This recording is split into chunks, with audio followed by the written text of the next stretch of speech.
Once again, a very warm welcome to my YouTube channel. So, today in the playlist of electricity, we are going to discuss lecture number 4. Until now, we have discussed about resistance, and now we will begin with the factors affecting resistance.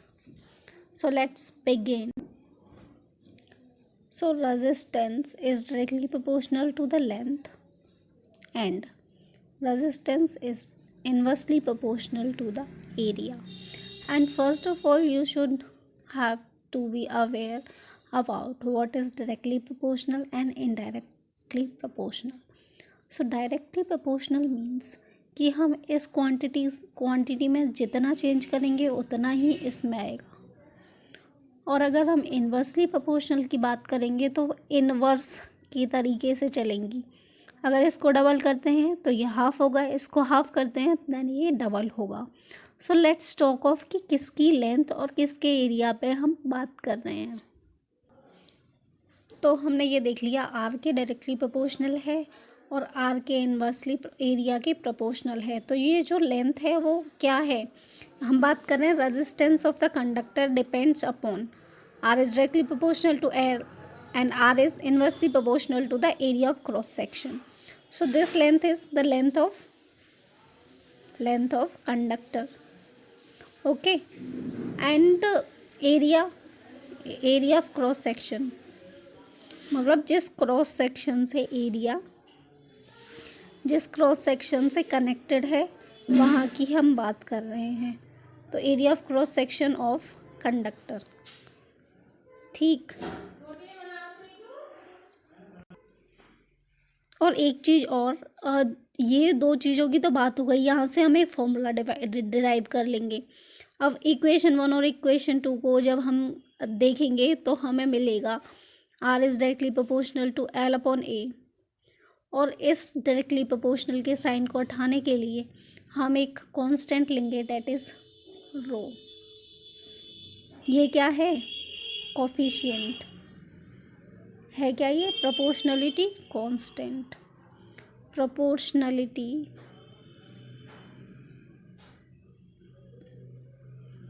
Constant, और इसे बोलते हैं resistivity, जो कि अब हम define करेंगे थोड़ी देर में. एंड एक चीज़ और जो हमें याद रखनी है कि एक तीसरी चीज़ और है जिस पर रेजिस्टेंस डिपेंड करता है, वो है नेचर ऑफ द वायर. छोटी क्लासेस में हमने एक चीज़ पढ़ी है इन 8th और 7th क्लास, डेट की जो कॉपर वायर है उसका रेजिस्टेंस हाई होता है, सिल्वर वो कॉपर वायर का जो कंडक्टिविटी है वो ज़्यादा होता है, रेजिस्टेंस कम होता है. वैसे ही सिल्वर में भी कुछ ऐसा ही देखने को मिलता है. सिल्वर सबसे ज़्यादा अच्छा कंडक्टर ऑफ इलेक्ट्रिसिटी है. तो ये चीज़ हमें ध्यान रखनी है. तो अगर नाइक्रोम का वायर होगा तो कुछ और होगा रेजिस्टेंस, कॉपर का वायर होगा, सिल्वर का वायर होगा तो रेजिस्टेंस बहुत ज़्यादा कम होगा. और हमें टेबल 12.2 पेज नंबर 207 पे हमें गिवन है कि जो कंडक्टर्स की रेजिस्टिविटी है, हमें टेबल दे रखी है जिसमें हमें कंडक्टर्स, अलॉयस और इंसुलेटर्स के नाम दे रखे हैं, मटेरियल दे रखा है और रेजिस्टिविटी की वैल्यू दे रखी है. तो हम उसको देख के हमें ये पता चल सकता है कि कितना ऑब्स्ट्रक्शन क्रिएट करता है वो चीज़. ओके, तो ये चीज़ हमें देख लेनी है और हम अब डिफाइन करेंगे रेजिस्टिविटी को, और इससे रिलेटेड जो क्वेश्चंस आते हैं वो भी हम देखेंगे. सो हमने फैक्टर्स अफेक्टिंग रेजिस्टेंस देख लिया है. हम बात करेंगे रेजिस्टिविटी की. Resistivity is a property of the material. अब होता क्या है इस प्रॉपर्टी में, the resistance offered by an object per unit length and per unit cross sectional area at a specified temperature. अब जो रो है, यहाँ से हमें ये फॉर्मूला मिल गया था, R is equals to rho L upon A. ठीक है, ये हमें रेजिस्टेंस का फॉर्मूला मिल गया था क्योंकि हमने कांस्टेंट यूज़ किया, डेट इज़ रो. इसे रो बोलते हैं, प्रोपोर्शनली कांस्टेंट रेजिस्टिविटी को रो बोलते हैं. रो मीन्स ROW, रो नहीं RHO, ओके। सो अब हम इसी को डिफाइन कर रहे हैं, रजिस्टिविटी को। अब बच्चों का क्या होता है, वो रेजिस्टेंस और रजिस्टिविटी दोनों में कन्फ्यूज़न क्रिएट कर लेते हैं अपने आप से, कुछ पता नहीं चलता। तो रेजिस्टेंस क्या है कि वो कितना ऑब्स्ट्रक्शन प्रोवाइड कर रहा है, कितनी रुकावट डाल रहा है फ्लो ऑफ इलेक्ट्रॉन कराने में। बट जो रजिस्टिविटी है वो एक्चुअल में होता क्या है कि रजिस्टिविटी, जैसे ये हमारे पास पेन है, अब इसमें कुछ जो रेजिस्टेंस होगी, तो ये है क्या, the resistance offer by an object per unit length and per unit cross section area. तो रेजिस्टिविटी किस चीज़ पे डिपेंड कर रही है, लेंथ पे, क्रॉस सेक्शन एरिया पे। हमने कोई ऑब्जेक्ट बना दिया तो उस टाइम उसका डिफाइन हो गया। जैसे हम मान लें इसकी रेजिस्टिविटी डिफाइन हो गई, इसकी रेजिस्टिविटी है 4 ओम मीटर, तो इसकी चेंज नहीं हो सकती, बट रेजिस्टेंस चेंज हो सकता था। तो ये चीज़ हमें ध्यान रखना है। और रो का जो फॉर्मूला है वो कैसे आएगा, RA/L। तो ये चीज़ हमें ध्यान रखनी है, ठीक है। और हमने रेजिस्टेंस की ऐसा यूनिट क्या पढ़ी थी, हमने सबसे पहले पढ़ा था V=IR। यहाँ से हमने R का फॉर्मूला निकाला, डेट इज़ V/I। और इसकी ऐसा यूनिट क्या थी, वोल्ट पर एम्पियर, ठीक है। इसकी ऐसा यूनिट ये थी, और इसको हमने क्या बोला था, ओम। और इसकी ऐसा यूनिट क्या आ रही है, ओम अपॉन में क्या है, ओम पर मीटर। ओम पर मीटर नहीं, आर की हो गई ओम, ठीक है। ए की क्या होती है, मीटर स्क्वायर लिखते हैं ना, स्क्वायर यूनिट्स एरिया को, तो एम स्क्वायर हो गई, मीटर में ले रहे हैं हम, SI में लेंगे। एल की क्या होती है, एम होती है। एक एम से एक एम कट गया, ख़त्म कर दिया हमने एक एम से एक एम, और ये आ गया ओम मीटर। तो इसकी जो ऐसा यूनिट है वो होती है ओम मीटर। ये सारी चीज़ें हमें बहुत ही अच्छी तरीके से ध्यान रखनी है, बिल्कुल भी हमें कॉन्सेप्ट को बिगाड़ना नहीं है। तो the resistance offered by an object per unit length and per unit cross sectional area at a specified temperature. So resistance और रेजिस्टिविटी में, इन सारी चीज़ों में टेम्परेचर का एक बहुत बड़ा रोल होता है। होता क्या है, टेम्परेचर की वजह से इलेक्ट्रॉन इधर उधर मूव करने स्टार्ट कर देते हैं। तो इलेक्ट्रिसिटी के बारे में हम जब भी पढ़ेंगे हमें टेम्परेचर का एक बहुत इम्पोर्टेंट रोल मिलेगा। जैसे ही हम ओम्स लॉ की बात कर रहे थे, तो हम एक कांस्टेंट टेम्परेचर पर बात कर रहे थे ओम्स लॉ की भी। अब हम क्या करेंगे, अब हम एक क्वेश्चन को डिस्कस करेंगे, then we will finish this video and tomorrow I will upload about the resistance of a system of resistors. तो कल हम सीरीज़ और पैरेलल दोनों की बात करेंगे। यहाँ से हमारे पास ये जो एग्जाम्पल है ये 12.6 है NCERT का ही। इससे पहले 3 एग्जाम्पल्स हैं जो इजीली आप लोगों से हो सकते हैं अगर आपने ठीक से पढ़ा है तो अब देखेंगे हम इस क्वेश्चन में गिवन क्या है।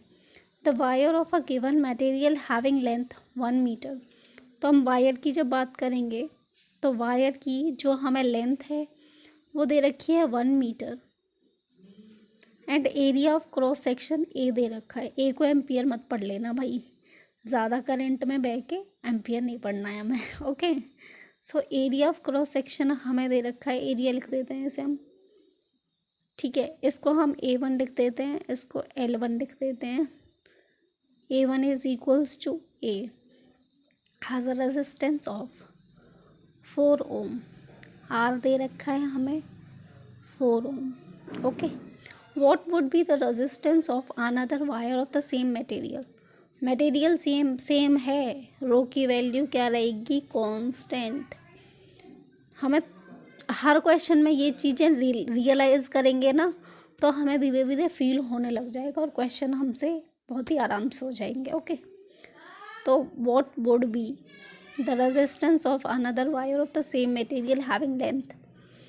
L2 हमें दे रखा है कितना, Ly2 दे रखा है, ठीक है। मीन्स उसका हाफ दे रखा है, जो L1 है उसका हाफ दे रखा है, ठीक है। और क्या चीज़ है हमारे पास, L/2 ही लिखेंगे हम इसे। और area of cross section A2 जो है वो 2A दे रखा है। हमें क्या कैलकुलेट करना है, हमें R2 की वैल्यू फाइंड करनी है। तो देखते हैं हम R2 की वैल्यू क्या है। देखेंगे अब हम R2 की वैल्यू हमारी क्या निकल के आती है। तो R1 is equals to ρL/A, okay, जो कि हमें दे रखी है 4 ओम। और जब हम R2 को कैलकुलेट करेंगे, डेट इज़ रो तो सेम ही है तो रो को रो लिख देंगे। यहाँ L/2 दे रखा है हमें और ये 2A दे रखा है। वैल्यूज़ को हम लास्ट में पुट करेंगे ताकि हम इजीली क्वेश्चन को सॉल्व कर पाएँ। ये आ जाएगा 1/4, इधर से 1/4 आ जाएगा, ये 2 इधर आ गया, 1/4 हो गया ये रो 1/A, ठीक है। तो R2 हमारे पास कितना आया, 1/4, और ये तो हमारे पास R1 में था ही, ठीक है, ये हमारे पास R1 में था।